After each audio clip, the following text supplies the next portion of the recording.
Subscribe to The Honest Critique for current affairs, movie, book, and product reviews. Also, make sure you press the bell icon to get notified whenever we upload a new video.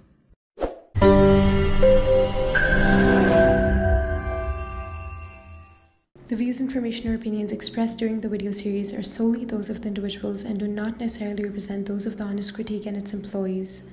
The following video contains strong language which may be offensive to some viewers. Viewer discretion advised. Hello and welcome to a very special episode of the book talks that we are recording today. And today I am honored to have Dr. G. Gangadharan with us. He is the director of the Ramaiah Indic Specialty Ayurveda Restoration Hospital. He is the author of 10 research papers, 12 research articles, 13 primary papers, and 6 books. He is a renowned expert on lifestyle diseases and conducted training programs in the US, UK, Germany, France, China, South Africa, Kenya, Nepal, Italy, Hong Kong, in addition to India. And today we're going to talk about his new book, Ayurveda, the True Way to Restore Your Health and Happiness.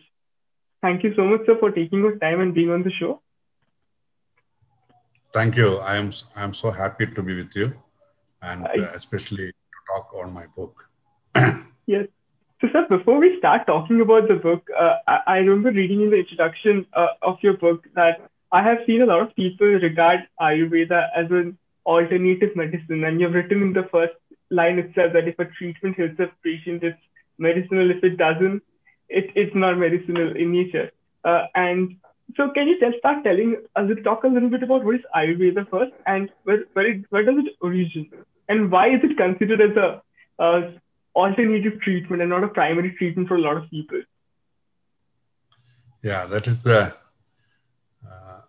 my chapter starts actually with that. Why there is nothing called alternative, or actually Ayurveda belongs to this land of India. It is originated from time immemorial. We don't know when it actually originated, but we have got a textual inscriptions of Ayurveda right from the Vedic period. So Vedic period is supposed to be beyond 5000 BC.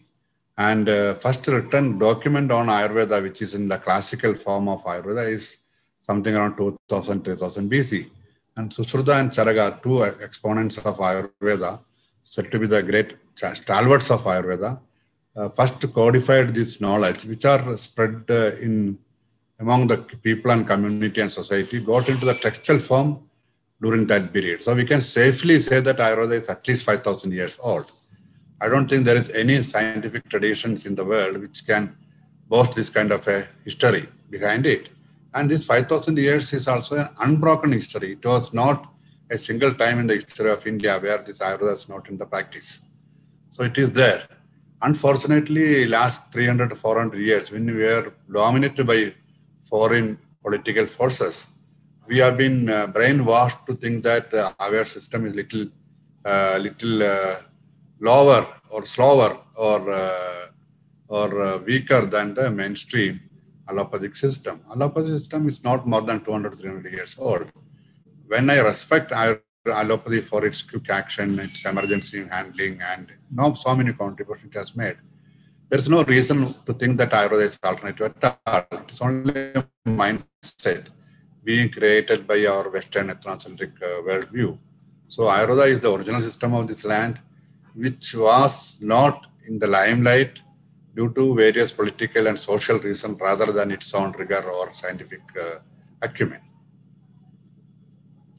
That makes it clear. So Ayurveda is not an alternative system. It is a system of this land. It is being practiced in not only in India, almost all Southeast Asian countries, including Sri Lanka, Asia. As you can see the rudiments of Ayurveda, practice of Ayurveda. Even Tibetan medicine is a variation of Ayurveda's application in that part of the country. Yeah. So this is another thing that I was reading in the book, and I've heard this a lot.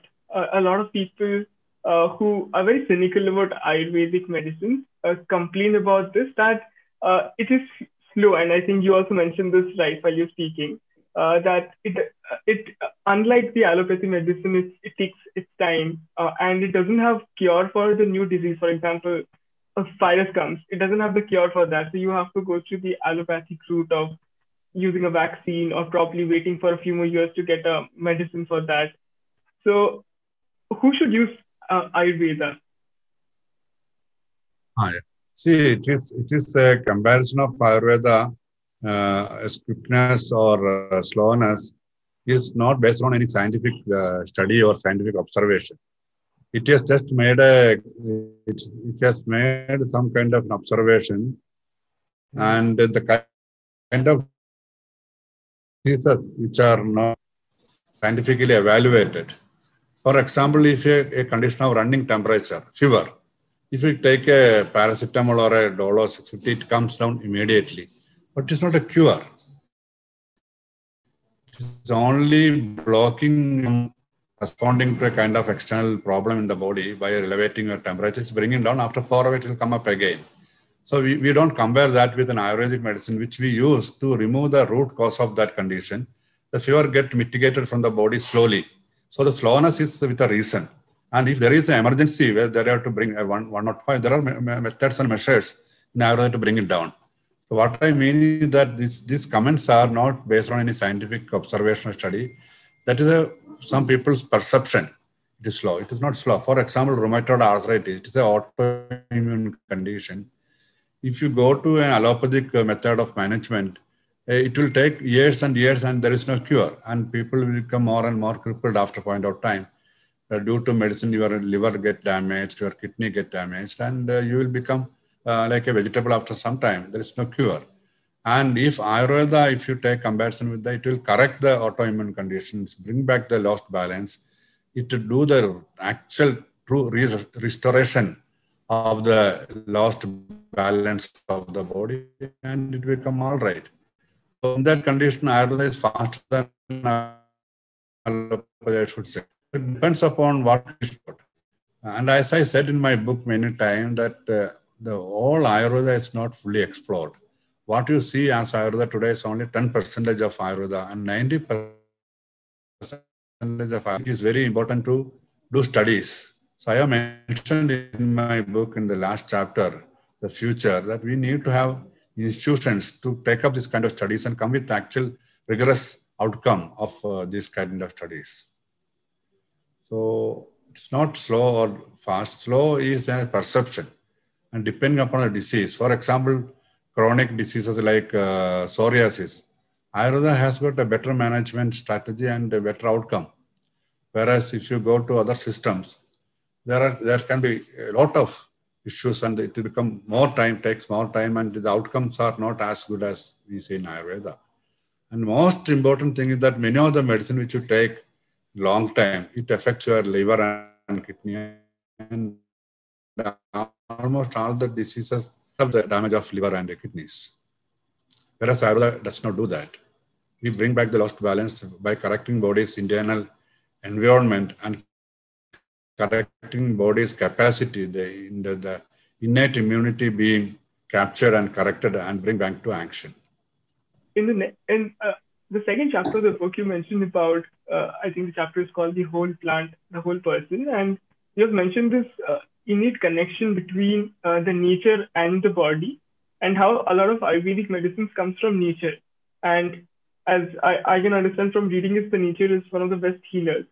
And if you could tell us about this connection that exists between nature and most of the natural ingredients, rather than using any external chemicals, can heal our body. That's one, the first part. And the second part is, since a lot of people believe that Ayurveda doesn't have any side effects, I can just take any Ayurvedic medicine that the other person is taking for example, a problem suffering from gas or acidity. I can take the same medicine without having a checkup. Is that recommended? No, it is. I'll come to your question number 1 point. What the body is actually, the nature and body are one and same as per Ayurveda. The microcosm and the macrocosm is an extension of each other. And one of the corner principle of Ayurveda is that the human being, and in that respect, the living being and the external units are part of one whole system. Is it an extension to each other? So we say that Yavando bhavaha murtimadam dehe tavando loge. Yavando loge tavando dehe. What does it mean is that the human life entity or the micro body is made of same elements which are made of the external universe. So the Pancha Mahabhuta, which is the basic constitutional elements which are similar in both systems, and Ayurveda physician is only a conveyor belt between the environment, external universe, and the internal body. So that's why we say that everything in the universe is potentially medicinal. Medicine is not something that is made, manufactured, and processed in the laboratory and comes to the pharmacist's shelf. That's only one aspect of the medicine. Is actually in the nature. Now, how you understand it, how you contextualize it and use it at an appropriate time is the question. That is the smartness of the physician. How do you? So, why Ayurvedic medicine does not have a side effect? If it is properly used, as I told you, everything in my book, it is again I repeated, everything is potentially poison, potentially ambrosia, potentially good. So if you use a good thing in a wrong place, it can become consequentially adversely affecting. So we should be careful. So we don't think that Ayurvedic medicine can be consumed by anyone at any time. It is not the case. It has to be very, very critically understood before using. There are certain things which generally we can use as a health promoting agent, like Chyawanprash or something like that, which is rasayanas, which generally, even then you have to look at the condition of the body, the digestive system, the body fat condition, whether it's stout or lean, or there is a diabetic or BP. All those things has to be looked into before giving any medicine. So even though medicines are generally safe, it is not to be universally used by anyone at any time. And I think I have explained very clearly, one of the most important things that Ayurveda holds is that it doesn't separate the human being from the external universe. And it is not anthropocentric also. We don't say that a human being is the most important part in the universe.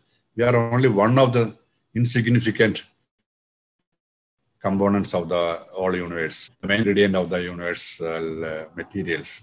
So we are one among them, and we have the arrogance of thinking that everything is for us. We saying that anthropocentric. We think that we are the important thing. Everything else is made for us, which is not the case. We have to coexist. We have to live together in a harmonious way. Then only the universe can take us further. The latest pandemic, COVID, is a good example how insignificant we are in the whole universal system. Yeah. So, sir, the next question is about pathogenesis that you have mentioned in the book. And so this question is, like allopathy, you also mentioned that there are various stages of a disease. Like you mentioned, there are 6 stages of the disease in the chapter. My question is, can you mention, for example, looking at those stages of disease, where and in which quantity a person should consume Ayurvedic medicine? Yeah, it's not a quantity. See, everything is depending upon the 10 factors I have told in some places, tailor-made medicine. So, depending upon that 10 variants in the body, like Dusham, Dasham, Balam, Kalam, Analam, Pargadim, Vaya, we have to confirm the dose that is specifically good for that person. It is not quantity, is not it is age specific and Balam specific. Not quantity specific. You ask for the quantity, depending upon the person to person. Even the season makes is an important factor to decide upon. The quantity is depending on your age, depending upon your balam, depending upon the season in which. For example, in summer, we don't give any heavy rasayanams. Rasayanams are always given in the winter time. In the digestion is the maximum. And the people who are in geriatric age, we don't give large dose. It's a lesser dose because their digestive capacity is low. But in a young person, with a healthy person, we give a large dose. Children also pediatrics are lower than the. It depends upon on what kind of medicine you are taking. There are different dosage forms. For example, it's a decoction, it is a different quantity. If it is a fermented product like aristam, it is a different quantity. If it's a lechem, which is like in the paste or a jam, a different quantity. So all depends upon what kind of medicine you are using and what purpose you are using. These are all very well explained in the text. It's all how to use the dosage forms. Yeah. So, so how does Ayurveda actually approach to diagnose and treat a disease? If you can tell.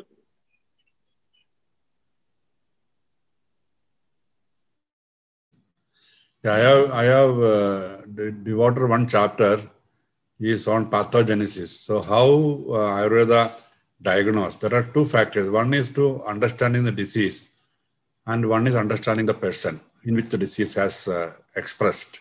So the disease identification is done through the Shavidha Pariksha, that 10 types of understanding that person, and also understanding that stage, second stage, third stage, fourth. There are 6 stages of pathogenesis happens. With that, from each stage, it is better and easy for us to manage if you are able to understand which stage which is in.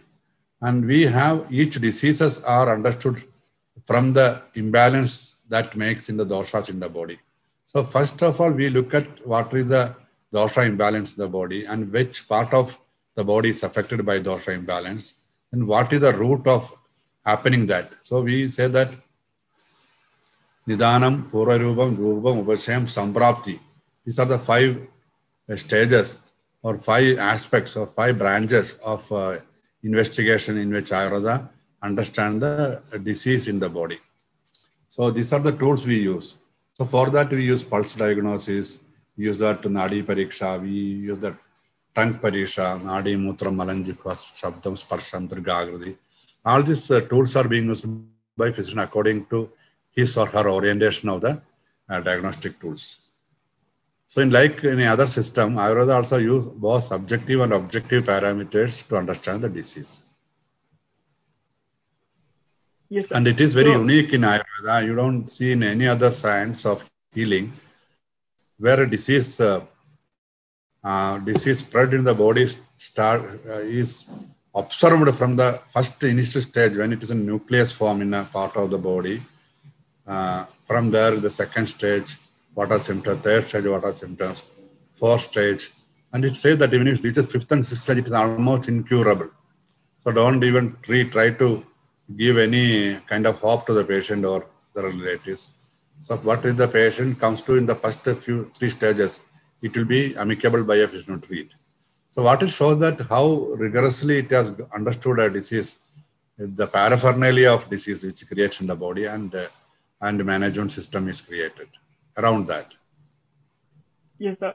Sir, I actually remember the line that you have also written that Ayurveda has this upper hand advantage because it gets enough time to cure the disease because it gets to know in the very initial stages in the book. So with this, I have 2 small questions. One is, since you're talking about the 3 doshas, can you just explain once for our viewers who are watching this, what are the doshas? Like you mentioned about the dynamic energy. If you could explain that a little bit.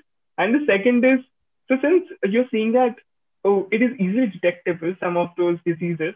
So for example, if someone has cancerous cells and it's been detected in the very nuclear stage, can that be also cured by Ayurveda? Yes. That is if the first what you rightly asked me. First of all, tell you everything in Ayurveda revolves around Vata, Pitta, and Kapha, the 3 doshas.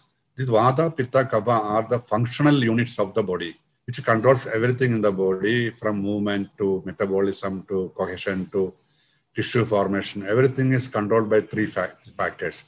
This is not exactly energy. Energy is one of the things that this dosha carry with them.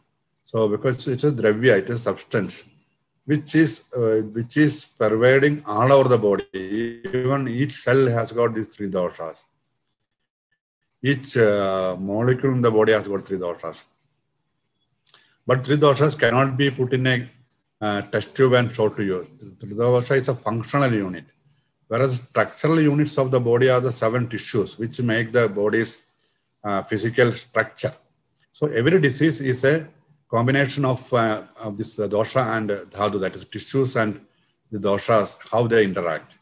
So in a healthy stage, this vada, pitta, kapha, which are the functional units, which are all pervading the body, which is in a equilibrium, state of equilibrium, which doesn't hinder or slow down or break or stop any of the actions or functions in the body.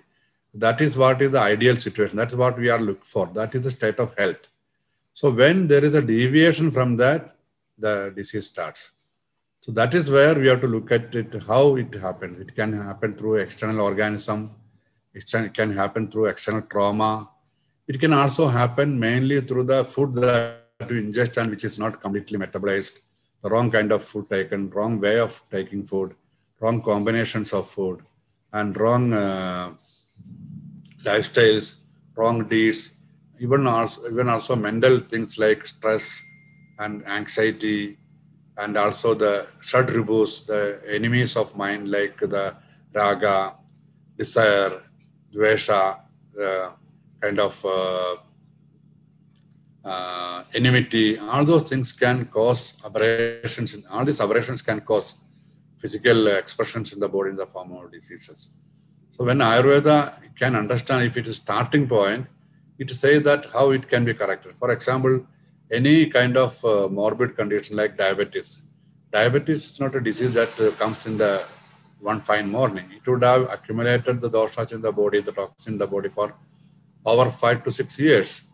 So before the HbA1c goes beyond 7 or 8, there would have been accumulation of morbid things happening in the body.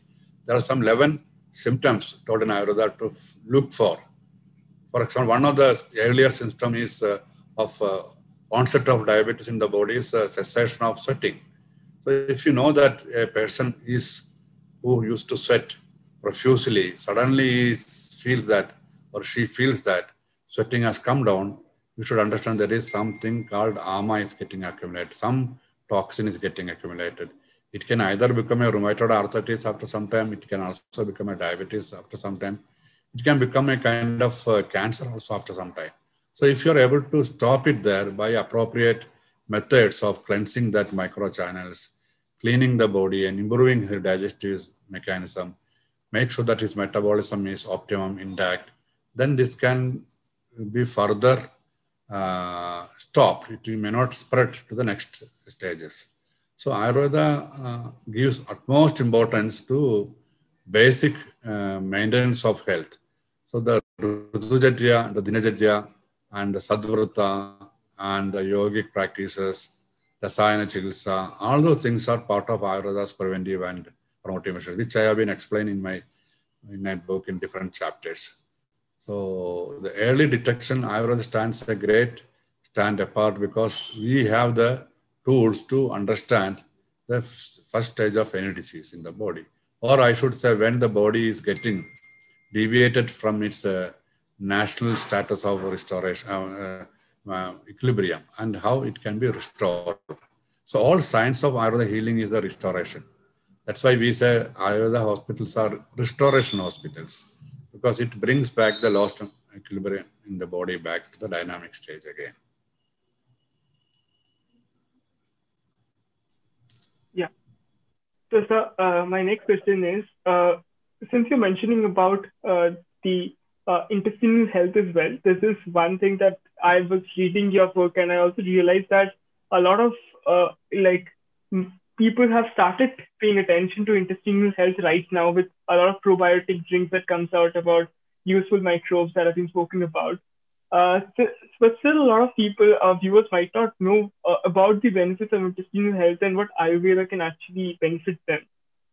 In fact, a lot of probiotic drinks are also made from Ayurvedic components.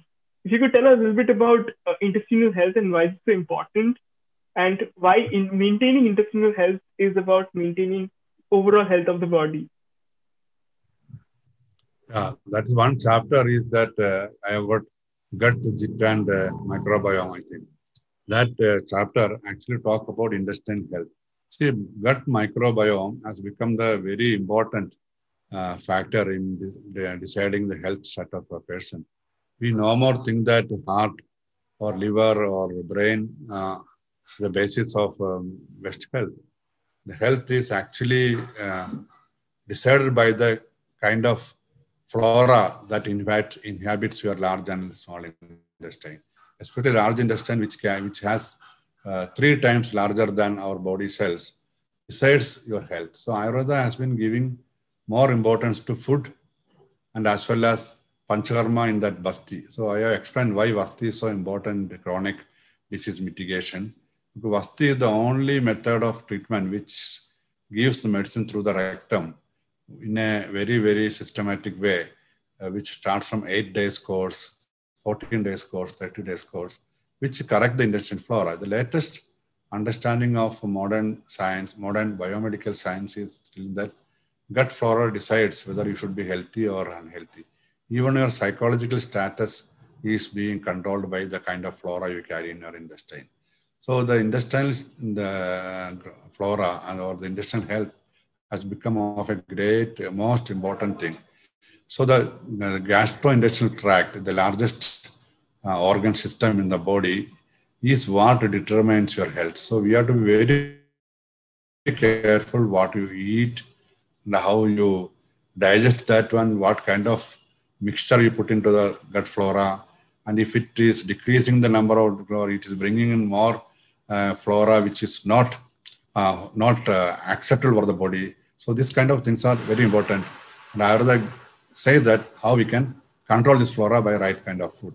So we say that you have to be Shadrasam, Madhuraprayam, eat food which is having high fiber, with all the 6 tastes predominating the sweet are the main taste. You say that don't eat before the earlier food is digested. You say that don't eat food which is diagonally opposite to other food type. For example, milk and tamarind. It does not together. It becomes a kind of it makes the metabolism incomplete when it reaches the body. It makes a lot of calamities after a long time use of this. This kind of importance is given for food for the intestinal health. So intestinal health and which is always treated by kind of different enema, that is Vasti, that is told in Ayurveda.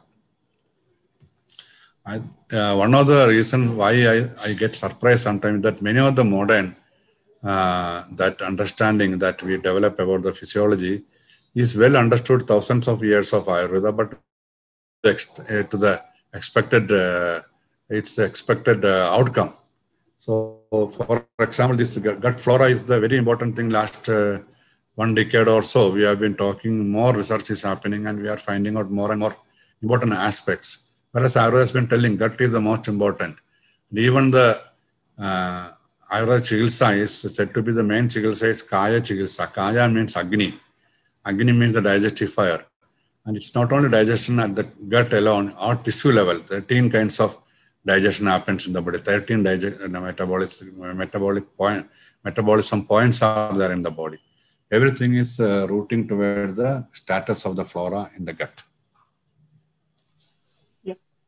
So, sir, since we're talking a lot about the benefits of Ayurveda, I thought of also bringing a chapter that you have written about the limitations of Ayurveda. So, if you can tell what are the limitations of Ayurveda and at what stage one should abstain from using Ayurveda, if there is any stage or any condition. As of now, the problem is when I say limitations for Ayurveda, it is not exactly the limitations for Ayurveda as a science. It is the limitations of application of Ayurveda by today's generation. So, for example, acute condition, if there is a profuse bleeding after an accident, I don't think as of today the Ayurveda is well equipped to manage that condition. It needs immediate attention by stopping the bleeding, making sure that transfusion happens, making sure that it doesn't have internal clot happens, to make sure that the BP is not imbalanced. So all those things are there. They're acute management of a condition where modern medicine has gone way forward and need to be taken into consideration. We don't think Ayurveda is the best choice there. And certain infections also. Even though Ayurveda has got extremely good management system, many of them are not available today. Many of them are not tested properly. Many of the medicines are not simply available because of lack of the bioresources around us. So these infectious diseases are many times managed by modern antibiotics, even though it has got a lot of problems and side effects and future questions, that antibiotics become more resistant to many of these microbes, and there are superbugs coming into it. But still, there are some methods to stop it so that critical condition can be managed. But whereas, so these are the areas where Ayurveda seems to be lag behind, not completely because of Ayurveda weakness, because the technology within Ayurveda is not fully explored. So we lag behind. And surgery is another area. Surgery has gone beyond anyone's imagination, to keyhole surgery, to robotic, and all those things. So where Ayurveda, even though Ayurveda is the origin of surgery, Sushruta is the established father of surgery. The first surgical methods are very well written in Ayurvedic textbook, but we have not promoted it the way it is not evolved to the extent of to reaching the 21st century and beyond. So these are the limitation of Ayurveda. And another limitation is it's highly human intensive. So a lot of people are needed, a lot of resources are needed. That kind of limitations are there. But that's why I am coming to the point of integrative medicine, where the both system or few system can come together. Not only modern system, I should say, within Ayurveda system, other system also can come together. Yoga is sibling of Ayurveda. Yoga should be part of our management, which is not the case in everywhere. So the limitations is management of acute and infectious conditions, critical conditions, a life-saving situation. Even though there are medicines available which are not practically available. You know, in ancient times, acute asthma used to be very well managed by Ayurvedic preparation called Kasturi Adi Guliga or Vayu Guliga, which has the musk as the main ingredient, or civet cat salmon as the main ingredient. These things are not simply available today. So the Kasturi Guliga which we get is without Kasturi, without musk. So it cannot correct the wheezing, which is suddenly stopping the oxygen absorption by the lungs in asthma, acute asthma, where we need a relaxant, we need a dilation, which doesn't happen. So these are the limitations of Ayurveda today. The Ayurveda need big institutions to do research in these areas. There is not even a single institution which is fully devoted with the high-end research methodology and high-end research people to do these areas in the areas of research. Yeah. So I think also through your book, yes, a lot of young people will get to know about this, that there are ways like this as well. Yeah. Yes, as I told you, there are many unexplored areas in Ayurveda, which has become very anecdotal experience of like yours. But there are many things which are, and I have given 2-3 examples of my experience with local healers, many situations which we don't have any treatment at all even today. So that kind of situations are there. This is where we have to codify that, we have to document it, we have to rigorously examine it and put it as a protocol for all the physicians available, made it available for them to use it. So Ayurveda is a giant who is sleeping. If the giant gets up, everyone around will fall away. That is the strength of Ayurveda. Yes, sir. So this state of slumber, we have to wake this Ayurveda up. This book is one effort among that. Get up. That's why I say we need more champions. We don't want defenders for Ayurveda. Ayurveda defend itself because it has been existing in this country for 5,000 years. So no defense is needed. We want champions to take Ayurveda to the next level, 21st century and beyond. You need youngsters to study Ayurveda, understand Ayurveda, apply Ayurveda. We want government to give more resources to Ayurveda, do more research, more documentation. We have got 1 lakh manuscripts lying around without documenting. So if you can get that translated into languages which we understand today and put into the practice, what will be the effect in the society will be tremendous. Yeah.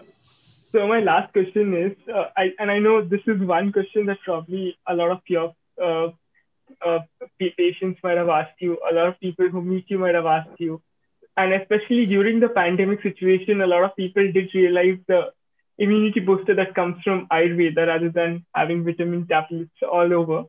So, what is the ideal approach of a lifestyle according to Ayurveda? And if you can give us some Ayurveda, probably some kitchen ingredients itself to boost our immunity, whether it should be a medicine or whether it should be a diet that we should follow.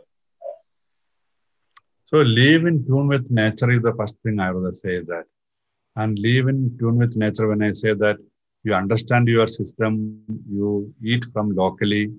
We say that yasya deshastu yo jandhu tasya tadjavshadam. Every geographical space is blessed by nature with things that are needed for that area. So you don't have to hunt for a thing to go. So you need not eat an apple in Kashmir, in Bangalore. So what are the fruits that is Karnataka provides? That should be the best fruits for you, not the one which is coming from thousands of kilometers away. And that also fruit should be seasonal. Because everything we are looking at how the body can react and body can assimilate without any residues.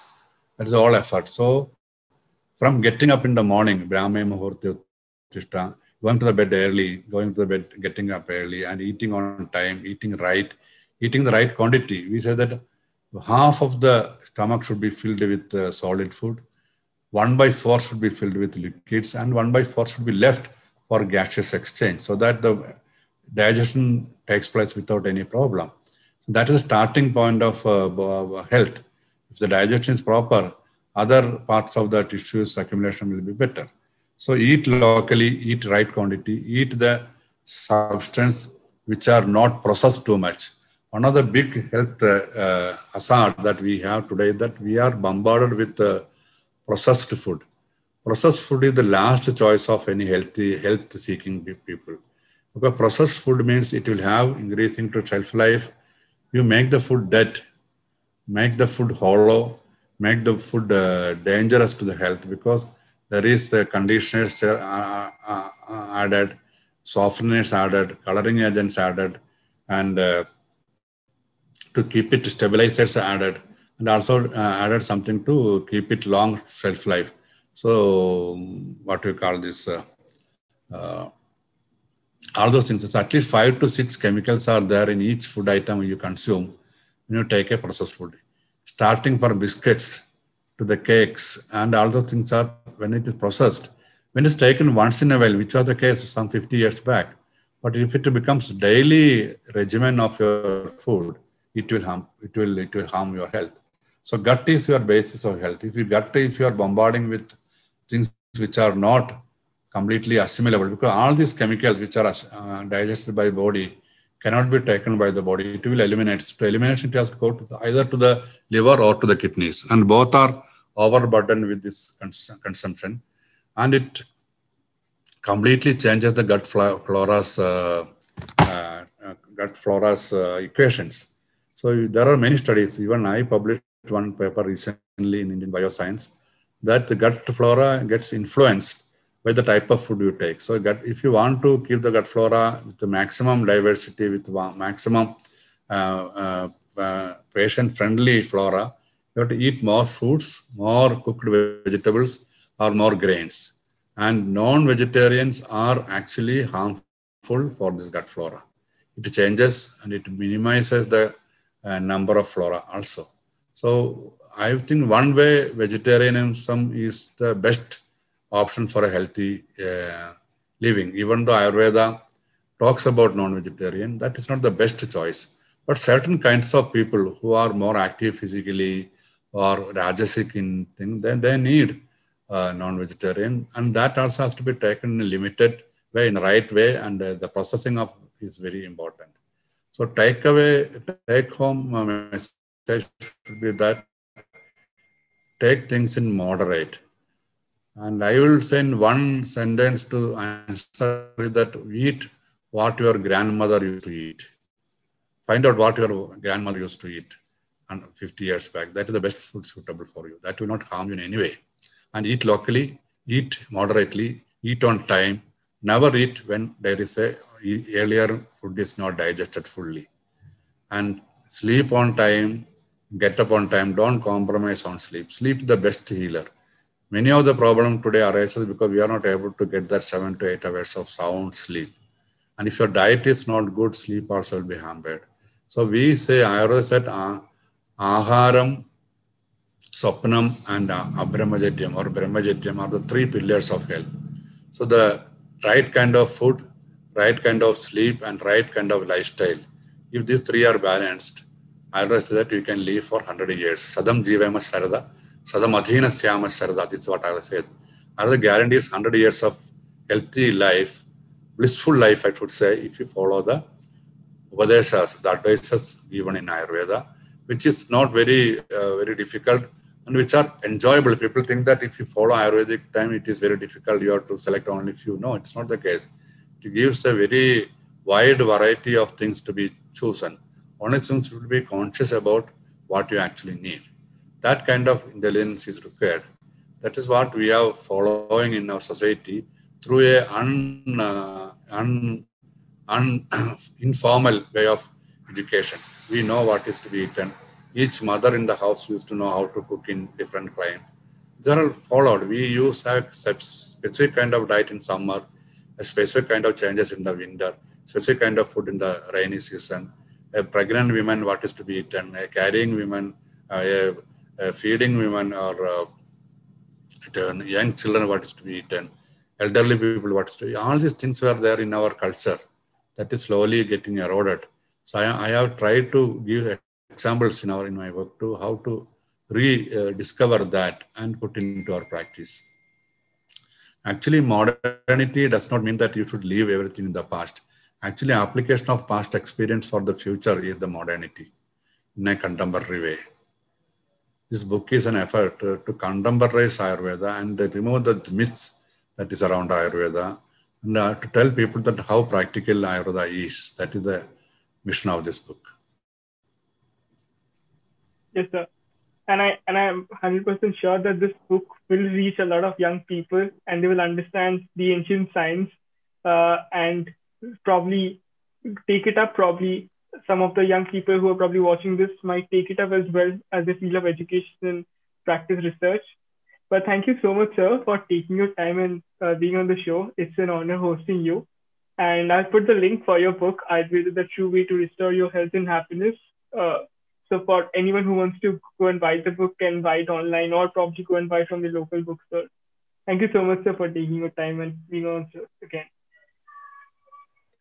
Thank you so much. I also enjoyed it because it is I think this is the right way to reach to more and more people, especially youngsters. So my whole mission is to reach Ayurveda to more people. And I believe that is the right way of increasing and enhancing your health. And if it reaches to more people, I'll be the most thankful person for that. Thank you so much. Thank you so much, sir.